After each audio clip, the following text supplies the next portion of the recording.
Hello, everybody. This innovative company is at the forefront of green technology, but with a twist. I mean, they're making waves by harnessing the raw power of nature and bringing it into our homes in a captivating line of consumer-based renewable energy tech. This is their signature, the consumer-based aspect. Let me introduce Nature Power. Hi everyone, this is Sam. Welcome to another episode of Builder Nation. Today we are joined by Dan Kruger, CEO and President at Nature Power. Welcome, Dan. Thank you very much for joining us today. It's actually it's a pleasure. Could you please introduce yourself a little bit? Sure. Yeah. No, thanks for having me. I was looking forward to this. I think you guys are doing a really good thing. Thank you. Yeah, I mean, Nature Power Products has been a consumer solar company for more than 10 years. I've been in the industry myself for 27 years, so pretty much since the inception of consumer solar. Mm-hmm. And we basically our goal was to provide renewable energy products with a consumer angle to them. So we really kind of simplify the message. We try to break down the barriers of people feeling intimidated by solar energy or electronics in general. Mm-hmm. And we also try to marry different technologies. So we might take the cutting edge solar technology, marry it with lithium technology, and then also utilize the latest LED technology. And the result of that will be some new products that are solutions for people around the home, around the Mm-hmm. farm, that type of thing. Wow, this is actually pretty cool. Thank you very much for sharing all of that. And we're going to be definitely delving very deep into this consumer-based sort of motto, right, if you will. But before we begin, before all of this, I always like to understand where all of this is coming from. So, Dan, can you please give us an overview of how Nature Power sort of addressed this consumer-based market and why you chose to address it very specifically for this consumer-based rather than the typical solar power that just builds very massively and very technically sort of these devices and shares it around that way? Can you please give us what Sure. sparked this? Yeah, I mean, as with most things in life, we kind of stumbled upon it by accident. I worked very young age. I worked for a small importer, and they brought in all kinds of gadgets. Mm-hmm. And one of the gadgets they brought in was a little solar battery maintainer that they claimed would charge up your vehicle's battery, your car battery, if All you plugged right. it in a cigarette lighter. Okay. And we just treated it like any of the widgets that we were importing. What we realized was it was getting a lot of interest. It really didn't do a lot, but it was getting a lot of interest. People were curious. Mm-hmm. And we decided that we would kind of morph out of the gadgets and focus more on different size solar panels, keeping in mind that we would have color packaging, great manuals, really good sales support. And so we expanded the line. So fast forward, that company, I left and started my own business, had some partners, sold that business, started Nature Power, I think it was 12 years ago now. And we realized that there was a real appetite for solar energy on the consumer level. Right. And by that I mean, everyone drives a car. We tried to make more of a mass appeal as opposed to just a niche market. Mm-hmm. There was plenty of companies out there making large solar panels for your home, for street signs, construction Right. sites, that type of thing. But there wasn't really anyone making smaller solar panels for people that want to just be off the grid. Maybe they're hiking and they just want to have something to charge their cell phone. Maybe they have a cottage or a lake house and they don't have power and or a Mm-hmm. farmhouse and they just want to run some lights.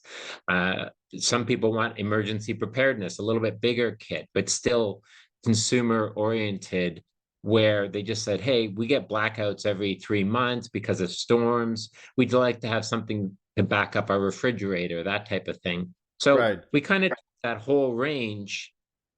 And through many years of trial and error and testing different markets, we aligned ourselves with some pretty major retailers, Home Depot and Walmart and those. But we also realized that the real appetite for this type of product was still Mm-hmm. kind of in the niche category. RVers, Right. boat owners. Boat owners would want a flexible solar panel or a small wind turbine. Hmm. RVers would like a bigger solar panel that could lay flat on their roof. And so we started to custom manufacture specific products for those types of markets. Hmm. And then we'd go to like a West Marine or a Camping World and utilize their distribution and their customer base and their expertise within that industry. Right. And we would offer our expertise in our industry, and they really complemented each other. So that's kind of how we came to be. Right. And I have a couple questions that arise from this. The very first one is one trend that I did notice while you were giving these sort of use cases and examples is portability. Was the portability a major thing when you started Nature Power in terms of if I'm gonna build like these solar panels or these kits, as you mentioned, uh, was it always meant to be portable so the RV could install and deinstall it whenever they didn't need it anymore? Or are they rather meant for sort of, just install it in your RV or in your boat or in the farms that you made the example of and sort of just let it be? What was this idea?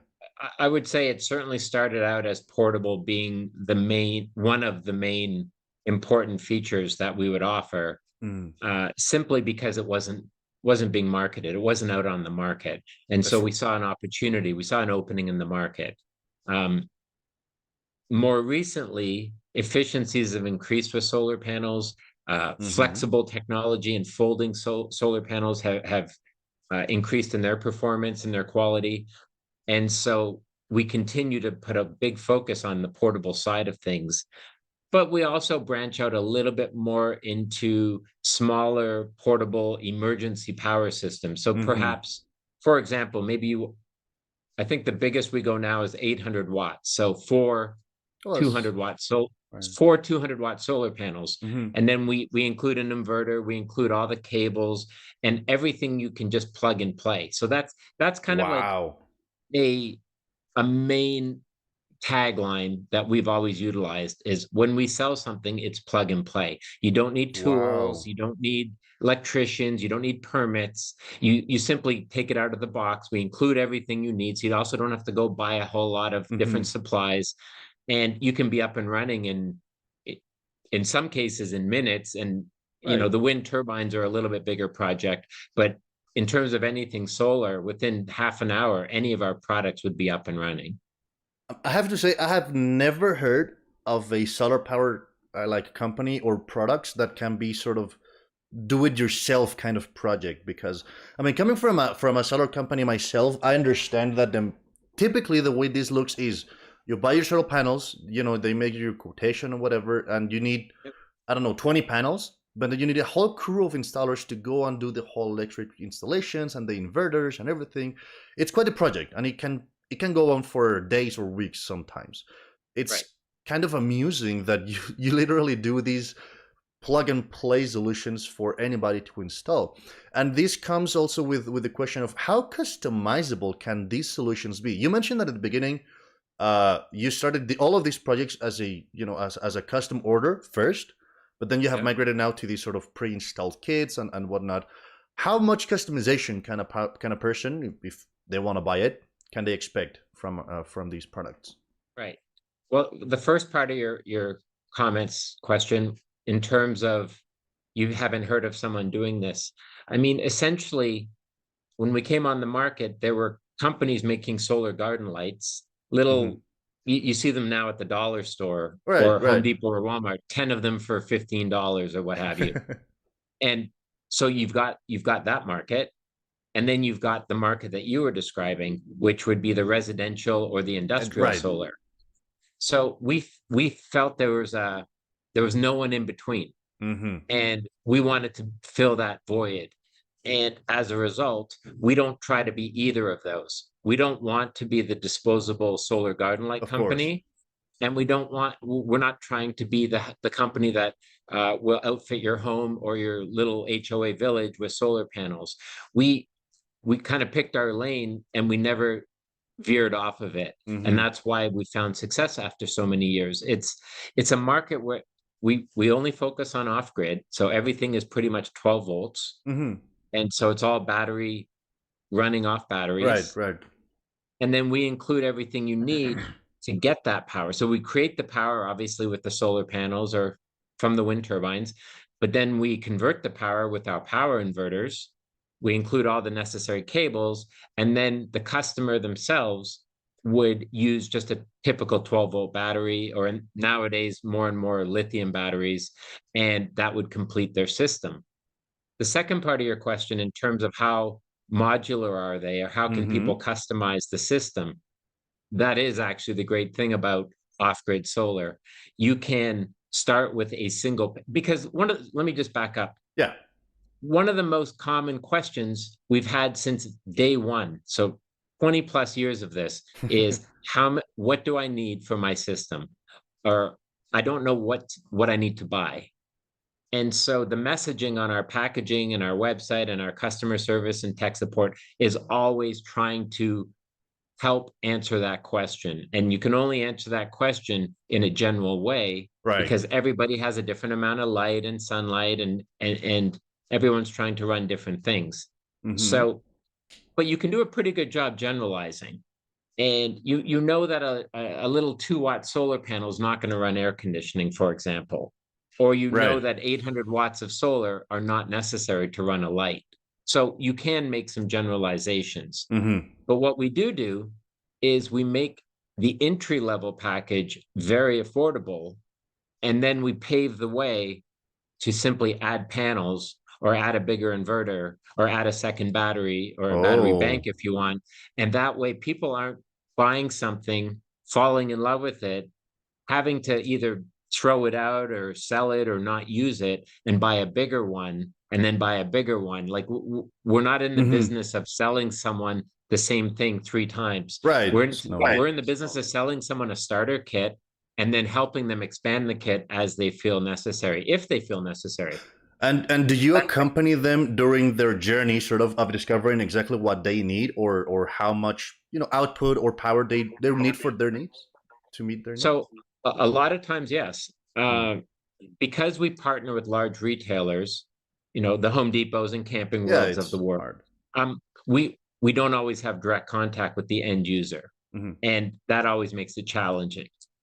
But we do make our technical support widely available for anybody. Mm. And I keep an eye on a lot of the dialogue between our tech support staff and the end users, because it helps me understand if we're running into challenges, if our messaging isn't correct, ways we can improve our products. And so I keep an eye on all of that. And I do notice that there's a lot of the same familiar names in touch year after year with our Mm-hmm. tech team. So I can tell that they're adding to their system, or building, starting kind of a solar journey, if you will. Right. Yeah, and because there's also one very interesting thing that I want to ask you, which is part of what you answered, right? Which is that one of the most common questions has been this, since day one, has been about this of how do you do it basically, or how do you plug it by yourself. In these 12 plus years that Nature Products have, that Nature Power, sorry, has pretty much been doing is consumer based projects and consumer based work. How challenging has it been on the educational side? I have a feeling that, generally speaking, people are now more accustomed to solar power and renewable energy sources. But 12 years ago, that was not the case, definitely. Right. So, how challenging was it to be the first to come in, sit down, and share to the end user, hey, this is solar power, it's gonna work, just learn about it. How was this educational journey? Yeah, I mean, it's an ongoing journey. But the journey has actually gotten easier over time, uh, because of the explosive growth of solar and renewable in general. Hmm. So even though we as a company, Nature Power, are not engaging in residential, industrial, commercial solar systems, the fact that that business has exploded Hmm. globally, and the fact that the majority of the world recognizes, the global warming and what have you, the green initiatives around the world, Right. that alone has helped people get more familiar with how solar works. And so even though we don't compete or we don't even interact with that market, we've benefited from all of that discussion in the news because people then naturally see our stuff at, like I said, at a large retailer, Right. and they feel a little bit more comfortable. We've also learned over the years different ways to simplify the message, but also how to get across to a customer quickly. And some of it's ways that you wouldn't think. I mean, for example, we're so deeply vested in this that sometimes we lose touch of what other people might know or what other people might assume. So it's quite interesting. I mean, I remember many years ago, I was actually trying to explain to a family member what we actually do, Uh and they couldn't really understand why they would huh. want that or need that. And I actually was looking at my calculator on my desk, and it had a little solar panel on it. And I All said, right, the typical ones that run right, out and you have that to fit it. literally everybody has. Yeah. And I said, the calculator you have on your desk, how it doesn't use batteries. Yeah, it's got a little, I said, that's a solar panel. That solar panel is what's running the LED to work your calculator. Oh, okay, I get it. Like, it was that simple. And we used that example moving forward, and it really resonated with people that had no idea how solar worked. Wow. And so sometimes you have to really dummy down and simplify the message. And that's not to say you're dealing with dummies. You just No, have of to course not. really people automatically think solar is complicated. Salespeople Expensive. are expensive, intimidated. People don't want to go because it's like it's electrical. I mean, there's Hmm. voltage and amperage and wattage. It's dangerous. And if you go in the wrong store to buy it, you might get mixed messages of what you need, Hmm. and people leave confused. So we have now had quite a few years of packaging, messaging, manuals, signage in stores, training store salespeople, doing webinar. Technology has really been our friend. I mean, utilizing Yeah. webinars and online training and that type of thing. And it's been a long journey, but it's been a successful journey because people are starting to really understand the basics of solar, and it makes it a lot easier to focus on new innovative products because you have to spend less time educating them on actually how Hmm. solar works as opposed to what that product will do to solve a problem for them or increase, enhance their lifestyle.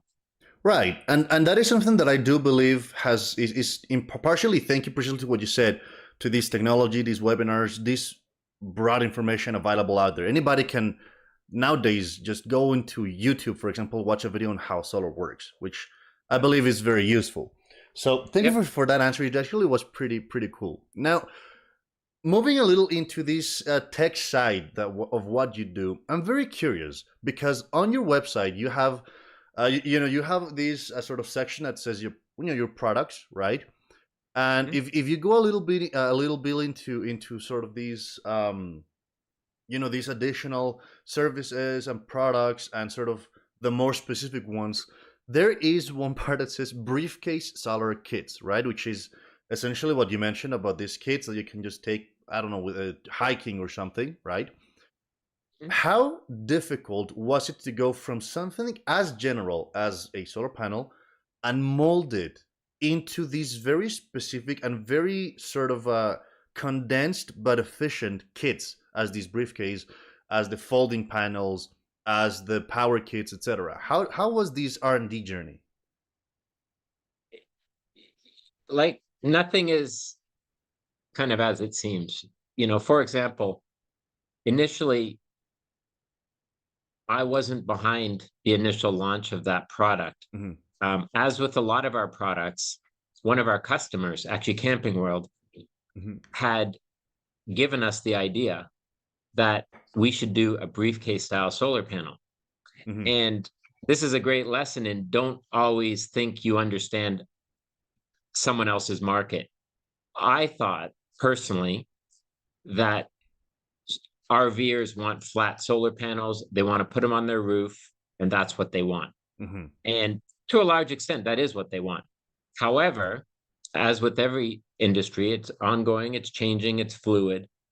And so we decided we would develop the briefcase solar panels with Camping World in mind. I didn't Hmm. actually believe that they would be a large success. Fast forward 8 or 9 years, they're one of the best sellers at Camping World. Wow. And I believe the reason for that, and now we have, this past year, we've had three models of them: a 40 watt, an 80 watt, and 120 watt. Hmm. Part of the reason is what we understand is people want to be able to go RVing or camping, pull out their briefcase solar panel, set it up, it starts working immediately.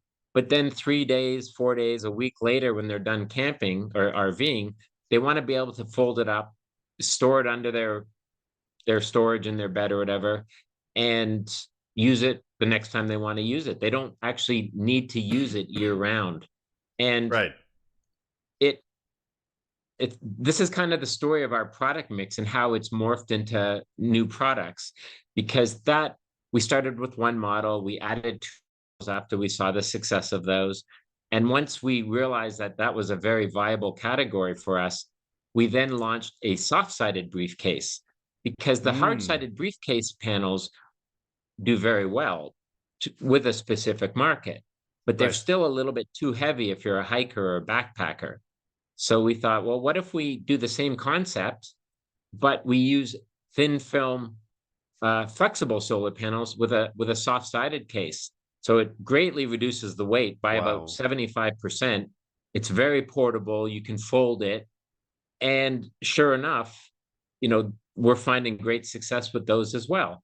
Hmm. Um, the second part of the answer for that is what also has driven us to offer more than just a solar panel is our customers, the retailers, they don't want a customer to have to go buy your solar panel and then have to find four more components to make it work. Hmm. They want everything to be in one box. They Right. want to have one solution. The plug and play. There's nothing Right. worse than going to a store to buy something, going home and realizing you got to go back to buy something else. Right. And so the majority of our products now are plug and play solutions. So everything comes with it: the cables, the charge controllers, the solar, etc.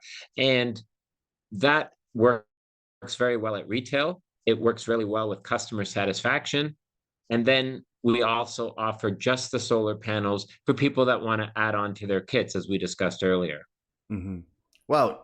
That's actually, I mean, it's pretty cool how this very like this request, as you mentioned, transformed into a whole line of products. And actually, with this comes another question that I have. So you already mentioned that you one day it sort of clicked with you, right? Hey, what if we use flexible panels to make these lighter and smaller, keep the same concept just for a broader market, right?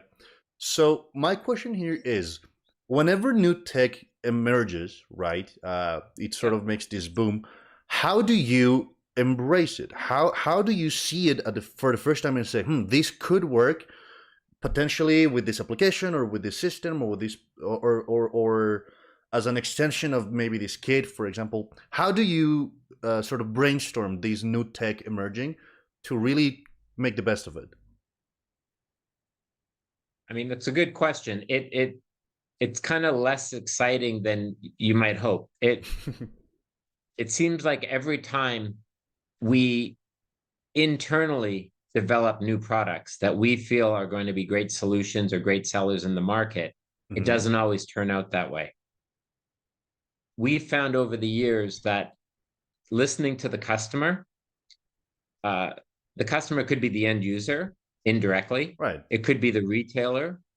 It could be competitive companies that have some good ideas that maybe they haven't executed correctly. Right. True. We So we borrow ideas from other people. We certainly listen to people.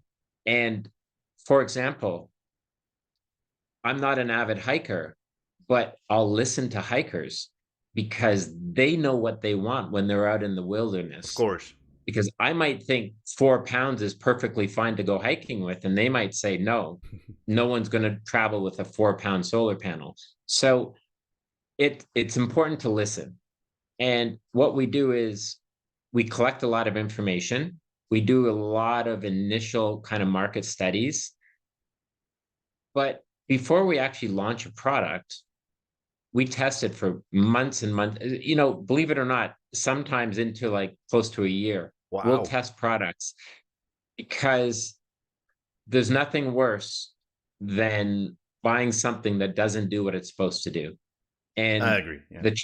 the challenge with solar energy is it's there's nothing concrete about it. You might have a week of rain. You might have more usage than you thought you had. And so you always want to under promise and over deliver. You want to always make sure that the customer is going to be happy. And to do that properly, you need to do real life testing, not Hmm. just laboratory testing is important for safety, for circuitry, for initial testing. But at Right. the end of the day, you got to make sure it works in the real world. And that's what we do. I mean, we're testing a lot of new products right now, and we're always feeding the product food chain with new ideas, and Hmm. some of them make it and some of them don't.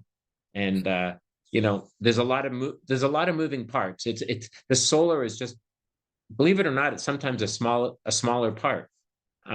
Sometimes it's Oh, the battery technology, sometimes it's the LED technology, and right now we're working on these new solar fans, which are really, really cool. And wow. and where we're heading with all of with most of our products, I should say, Uh-huh. is perpetual use. So it's one thing to say, I have a solar kit and it'll help run your light for 4 hours. Okay, Right. you know what? A lot of people would love that because maybe that's all they need. But there's a lot of people that are like, well, then what do I do? Well, then you Right. have to wait 24 hours to run it again for 4 hours. And they're like, well, I don't really like that idea. It's the same argument with electric cars, right? Yeah, yeah, But but we're now getting to a point where battery technology has caught up. Solar efficiency is fantastic. And so now, and other electronics have become very efficient. And so now we've got lights that'll run perpetually. Now we're working on a fan that will run 24 hours a day off a small solar yeah. panel. Wow. And these are the products that I believe will have mass appeal, not only for North America, which has a huge appetite for consumer products, but Right. also other countries, third world countries, countries that are riddled with storms and blackouts and horrible weather patterns. And those people then can start utilizing these products for, I wouldn't go as far as saying life saving, but certainly help you through a disaster. Right. That is actually one question that I had that I wanted previously to go for, right? Which is these devices, the way you describe them, the very fact that they're plug and play by anybody, to me automatically triggers this idea that it could potentially be a first response kind of kit, right? I mean, and we've seen plenty of these type of products over in the podcast: drone nests, drone launchers, ports, boats, etc. And the same happens with this, right? So maybe you have not yet been approached, but I'm very curious. Has this already been sort of seen, the potential, um, precisely of these sort of first responding, or emergency situations? Have they been used, your kits, because it just so happened that they were available during an emergency, or are there maybe any plans to address this market a little more formally? Yeah. So I believe it was 2017 when Puerto Rico had the terrible storm and they had the power outage for months. Hmm. I mean, it disintegrated their power lines and their whole power system in general. We we partner with Home Depot. Home Depot has stores in Puerto Rico, Mm. and the buying team reached out to us and said, we need as much of your product as you can make available immediately because of this emergency. So we worked with Home Depot to get them as much of product as we could. At the same time, that was the year we had our first solar light that was perpetual. It was Mm. a little solar lantern that would, very basic, but it would provide light and it would charge enough all day to run Hmm. all night. It was just the perfect simple product. And we had, I believe, a couple of thousand of them in inventory. So we donated those to the Puerto Rican people to help with the disaster. And That's cool. the responses we got from actual users and photos of just horrible photos of the situation, but there was like thank you letters and everything. It really, not only was it a feel good story, but it also, to your point, really stuck with us in terms of there is a bigger play here than just selling products through retailers. I will say from a business side, it's a different business model. Of course. When you're dealing with FEMA, when you're dealing with the military, when you're these are contracts. These you work through agencies. It's certainly not impossible. It's just a different structure. Of course. And it's a structure that I feel we'll be ready for when we have enough products that really will help. Again, the last thing I want to do is supply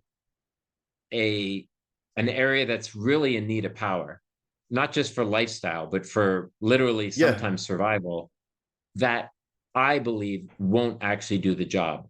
And that's not a down take on nature power. That's just the technology of solar. Of course. It takes time for solar to create energy. Some of these people don't have time. And I want to make sure that whatever we're supplying with them will do what they're expecting it to do.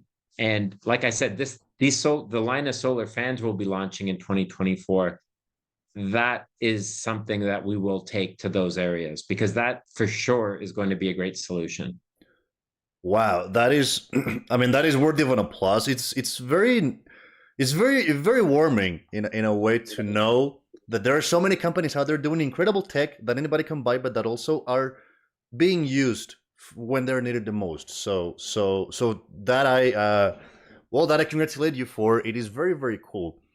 Now, keeping down this line of these sort of not a first response or the sort of emergency situations, but the fact that you can really reach many places of the world, around the world. I understand that this would also mean that the products are going to perform differently in these places. In the end, solar radiation isn't the same in North America, for example, than in Asia or something, right?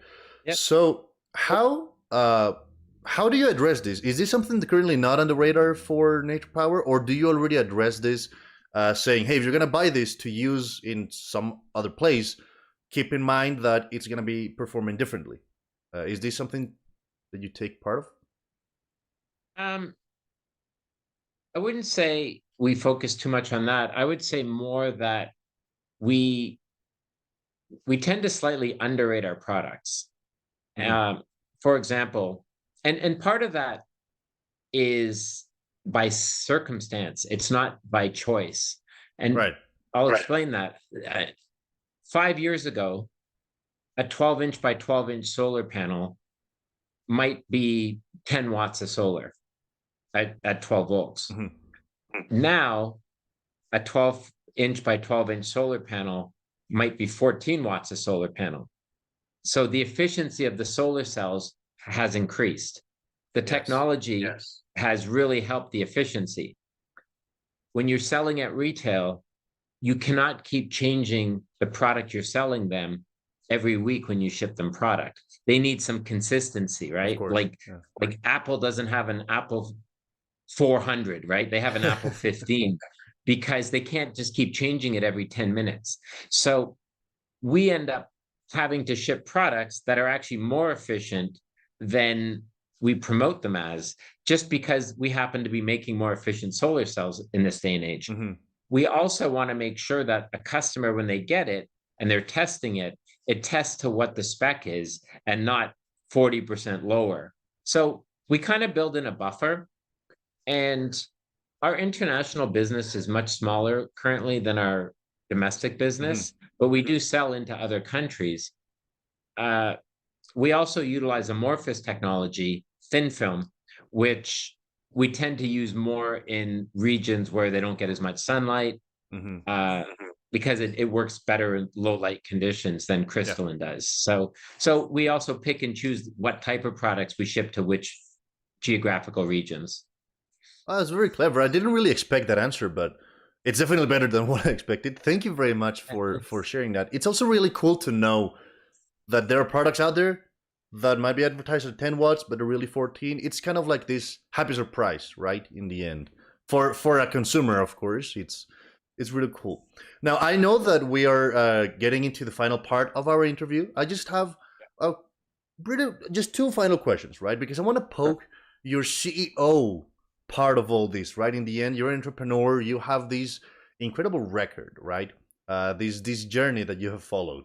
The first question that I have about this is over these 12 plus years of Nature Power that you've been leading it, there have been plenty of developments of new products, as you mentioned. You have tried a lot of things, some work, some don't. How do you keep a consistent, not only a consistent sort of a mentality of the team whenever something is not going as expected, but how do you also make sure that financially and also in the terms of cash flow everything stays steady, right? Even during these times of maybe trying something that it ultimately doesn't work, or just right. low times. How do you lead that? Well, I mean, that's where you switch hats and you're no longer really a solar consumer product company. You're a business owner, and you you just need to follow, basic business mythology. I mean, if the market's slowing down, or if you feel like the trends around the world are unstable, then you need to hopefully be proactive as opposed to reactive. Mm-hmm. Uh, that's the first thing. I would say the other thing is diversification. If we wanted, we could probably be fairly successful if we only supplied the RV and marine industry. They have very strong appetites for our product range, but we still branched out to the DIY, the Home Depots and Lowe's and Of course, Walmarts yeah. of the world, the Northern Tools. And furthermore, as to your point, we're looking at the FEMAs and, the US military as Right. options.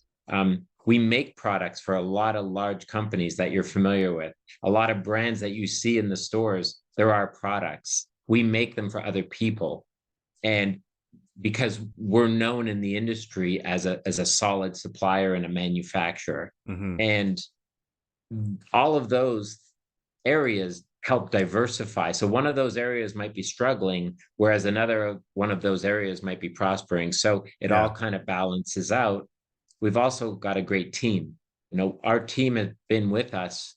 I think the shortest person with us is more than 5 years. So we've got, Wow. you always build strength with your team the longer they've been with you. Yeah. And we work well together. We've got offices in Hong Kong, throughout Asia, Canada, US. So, we work with Mexico. We don't just work. We're not a typical company that only works, let's say, with China, for example. Right. We actually divested from China, and now we work more with other Asian countries like Vietnam and Taiwan, or we work with Mexico. We do things within the USA. So Wow. it's you've got to constantly try to be one or two steps ahead, but at the Mm-hmm. same time, you're not always going to get everything right. So, we're more of a conservative company. We get excited with new technology and new products, but we also slow ourselves down. And we're not really racing against other people. We're kind of racing against ourselves.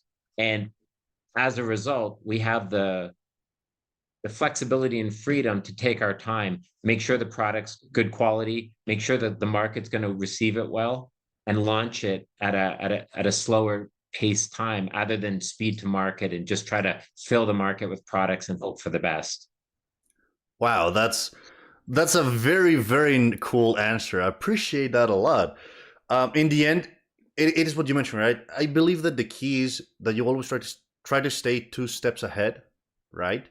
Not Yeah. everybody is built for that, or not everybody knows how to do that. So it's very cool to know that this journey sort of expands this vision. And following along in this journey, I have my last question to you, which is, I mean, you know that there are many people out there who are starting their own journey, maybe building a company, maybe embracing the solar energy world or the renewable energy industry Yeah. for that matter. Maybe they have an idea that they want to bring to life, embracing solar tech into some other consumer-based thing. There are many ideas out there. What advice would you give to these people to help them not only start their path, but to stay in path? Don't take on too much at once. Focus on what your initial concept was and see it through. It might not work, but at least see it through to the end. Don't try to start 5 different things at once. But the number one thing I would say is listen. Listen to other people. Get advice. Just listen. The more information you gather, the better you can make an educated decision with less exposure. Right. Sometimes you get so deep into your own project that you lose sight of what actually makes sense. It might make sense to you, but it needs to make sense to everyone else. And so I would say listen. And I guess the other thing is, not all great ideas will work out. Over the years, I've heard so many great ideas about how we should make something solar. Right. And in theory, of course, it makes sense.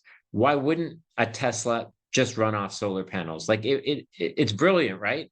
But obviously the technology doesn't allow for that. So you've got to balance. And the other thing is, even if you used NASA quality solar, hypothetically, that could do it. Yeah. No one's going to spend $19 million for a car. So you've got to balance a few things: the technology, the quality, the price, and can it be manufactured in a large scale? Right. But I would say you should try it. If you've got an idea and you think it makes sense, then try. Too many people have ideas that don't ever try to execute them. And Right. I think, we all started with an idea, so why not give it a shot? That's a very nice mentality. The sort of just make sure it sees the light, whether it goes out there or not. Make sure it sees the light is very nice. Right. Thank you very much for that, Dan. I believe that is the perfect way to put a ribbon and a closure into this interview. It was very nice. I appreciate it a lot. I believe I learned a lot, not only about solar power, but also about how it looks in the consumer market. So thank you very much for being here, sharing your experience, your thoughts, your knowledge. Where can we find you at Nature Power to continue with this? Can you give us your social media handles, please? I mean, the best way is just our website, naturepowerproducts.com. That will link you to our socials and to our customers. But essentially, you can get our products through retailers. You can reach out to us directly if you ever have any questions, and we answer questions about other people's solar panels too. I mean, we're trying to be helpful in general in the industry, and we also know that in the long term that comes back and pays dividends. So it does. Reach out to us if you have any questions, and I also appreciate the time. So thanks for having me on. Thank you very much, Dan. I did share your social media over here. Sorry, your website over here, so you can, everybody can float around and go to it. I have to say, it is a really cool website. You learn a lot in it. So thank you very much. It was our pleasure having you here. And remember, guys, that you can find more information, interesting articles, more interviews, short content, blogs, a lot of stuff on our website directly, buildernation.io, and as Builder Nation across all social media. We're going to love to hear from you. Thank you for being part of this community. Dan, thank you for joining us in this ride. We're so lucky to have you. Thank you very much, and we're going to see you in the next episode. Thanks, Sam. When building the future is your priority, tedious procurement processes should be last on your list. The problem is that purchasing data is scattered across spreadsheets, receipts, emails, and messages. Tracking it all sucks and makes it easy to commit mistakes. Introducing the Control Hub Way, the all-in-one purchasing software for hardware companies. Buying parts, services, or office supplies? Submit a quick purchase request to buy from your list of approved vendors, or buy from a new provider. Buying from approved vendors is even easier. Import your shopping cart directly into your purchase request using our checkout integrations. When the order is ready, submit it for approval. We'll ping all pre-designated approvers both via Control Hub's website, email, and Slack notifications for a faster turnaround. If you need a PO, we got you. Generate it in one click. Online purchase? Boom, virtual card. Do an automatic 3-way match, pay invoices, and sync everything live with QuickBooks or NetSuite. Purchasing just got a lot easier. Control Hub. Get back to building.